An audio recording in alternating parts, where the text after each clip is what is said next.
Olá, Antônio! Tudo bem por aí? Olha só, o episódio de hoje tem um título provocador em forma de pergunta. Sepete Araju, a antítese de Nhesu? Antônio, eu começo perguntando: por que a memória regional trata Sepete Araju como um herói e Nhesu como um vilão? Olá, Matilde. Essa é uma diferença que tem muito a ver com a forma como a memória histórica foi construída. Sepete Araju e Nhesu são ambos Guarani, mas aparecem em momentos muito diferentes da história das missões. Sepé viveu no século XVIII, quando os povoados das missões já eram comunidades indígenas cristãs e consolidadas. Ele era um Guarani missioneiro, ligado a um mundo reducional, corregedor de São Miguel e liderança militar na resistência contra a aplicação do Tratado de Madrid. Ele era cristão. Por isso, ele pôde ser incorporado à memória popular do Rio Grande do Sul como herói. Mais do que isso, foi transformado em mito fundador, símbolo de coragem, defensor da terra missioneira e, em certas tradições, uma figura santa, o chamado São Sepé. Nhesu, por outro lado, viveu no início do século XVII, no momento em que a presença jesuítica ainda estava se expandindo sobre os territórios indígenas do Tapi e do Uruguai. Ele aparece nas fontes como uma liderança indígena de grande autoridade política e religiosa, mas aparece quase sempre através dos olhos dos jesuítas. E esses olhos o enxergavam como inimigo da fé cristã. Nos escritos missionários, Nhesu é chamado de feiticeiro, falso deus, ministro do demônio e responsável pela morte dos padres Roque Gonzalez de Santa Cruz, Afonso Rodrigues e João de Castilhos, em 1628. Para a tradição católica, esses padres morreram como mártires. Logo, quem esteve ligado à sua morte foi lembrado como inimigo, criminoso, bandido ou parricida, aquele que mata padres. Mas aí está o problema histórico. Quando olhamos apenas pelas fontes jesuíticas, vemos Nhesu somente como adversário dos missionários. Não vemos suficientemente o mundo indígena do qual ele fazia parte. Não vemos sua posição como xamã, como liderança espiritual, como articulador de alianças e como alguém que percebia a missão cristã como ameaça ao modo de vida guarani. Então, a diferença entre Sepé e Nhesu não está apenas nas ações de cada um, está também no lugar que a memória cristã e regional reservou para eles. Sepé foi cristianizado pela memória, Nhesu foi demonizado por ela. Sepé representa a defesa de uma sociedade indígena cristã já formada. Nhesu representa a resistência anterior, quando muitos líderes ainda viam a missão como perigo, como ruptura e como a entrada de uma ordem estrangeira. Interessante. Então, Antônio, quem foi realmente Nhesu? E por que ele se opôs aos jesuítas? Matilde, compreender Nhesu não significa justificar a morte dos missionários, nem transformar sua ação violenta em algo simples ou bonito. Significa historicizá-la, isso é, colocar o personagem dentro de seu tempo, de suas referências e das disputas que estavam acontecendo. Nhesu foi uma importante liderança indígena da região do Tapi e do Uruguai. Ele possuía autoridade política e religiosa. Como xamã, ele curava, profetizava, interpretava sinais, conduzia rituais, mantinha vínculos com o mundo espiritual guarani e articulava alianças entre grupos. Mas quando os jesuítas chegaram, eles não trouxeram apenas uma nova religião, eles trouxeram uma nova forma de organizar a vida, reorganizando completamente o cotidiano indígena. Os indígenas foram reunidos em povoados estáveis e deviam seguir as normas cristãs. A vida passava a ter horários, missas, catequese, confissão, casamento monogâmico, trabalho regulado e obediência a autoridades ligadas ao mundo colonial.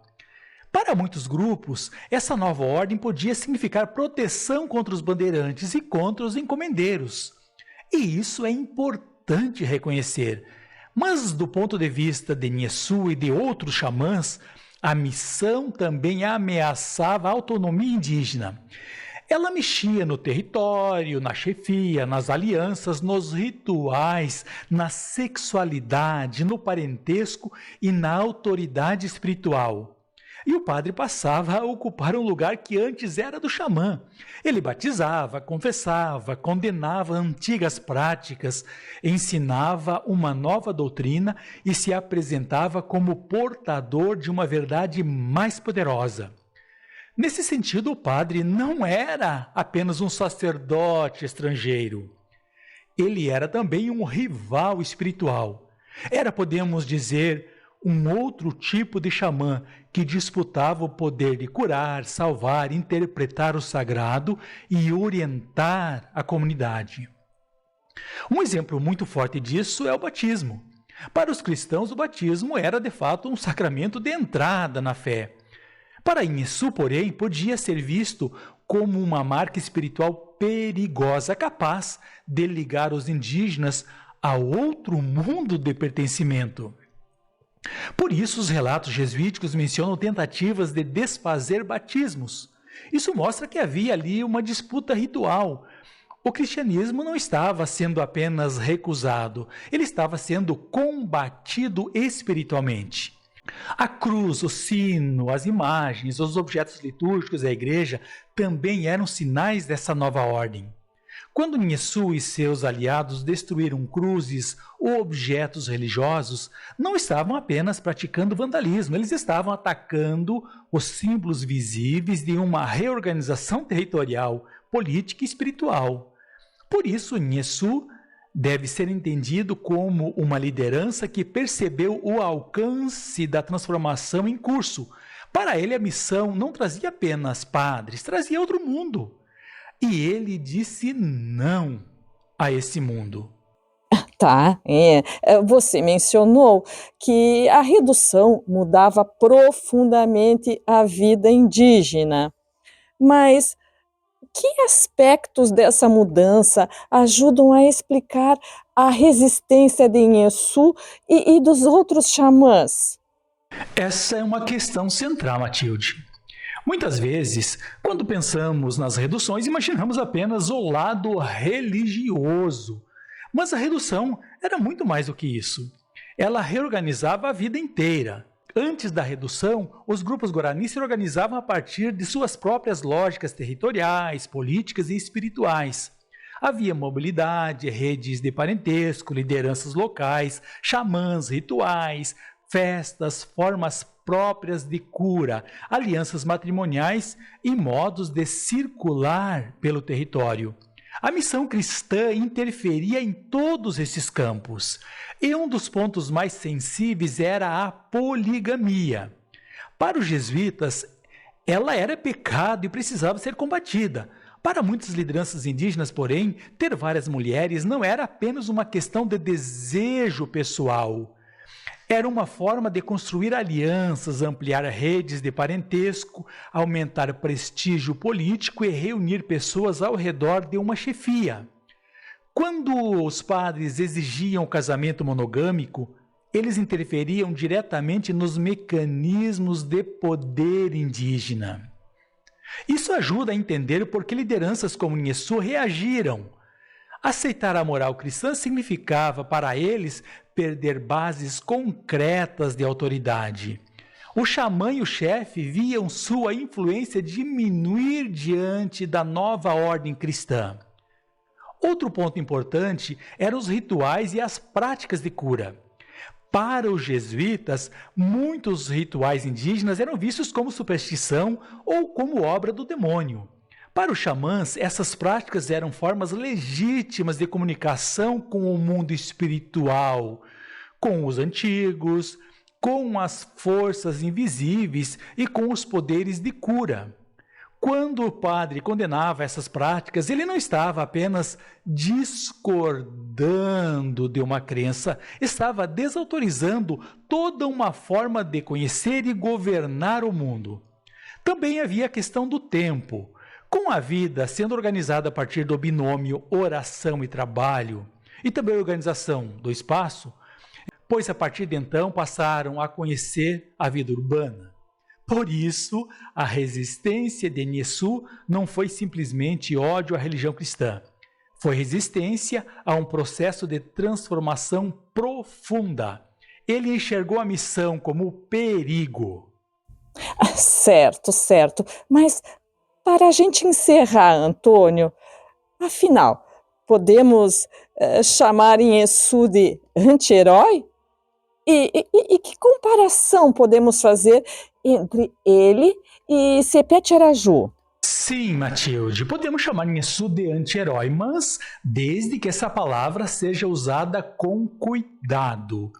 Porque ele não é herói no sentido tradicional, não é santo, não é mártir, não é personagem pacificado.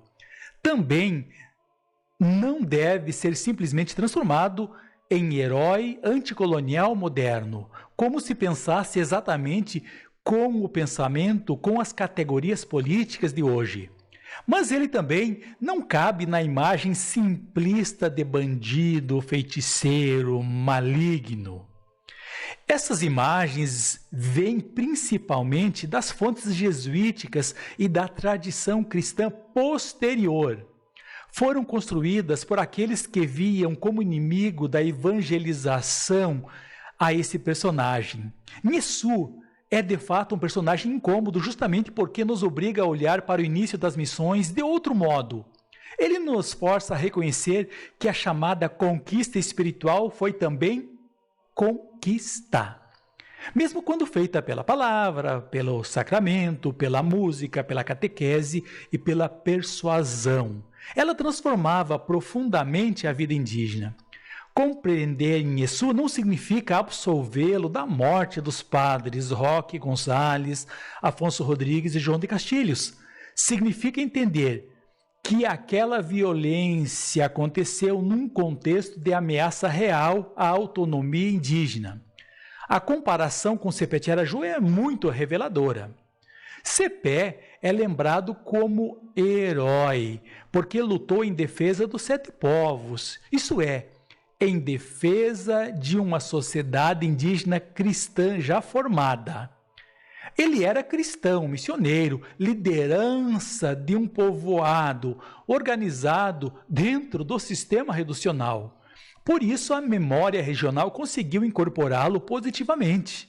Sepé podia ser celebrado porque defendia a terra missioneira sem negar a identidade cristã. Nyesu, ao contrário, lutou contra a entrada da missão. Ele representa um momento anterior, quando a cruz ainda era percebida por muitos como a ameaça. Ele não defendia uma redução já existente, ele resistia à sua instalação. Por isso foi demonizado. Essa é a ironia da memória histórica.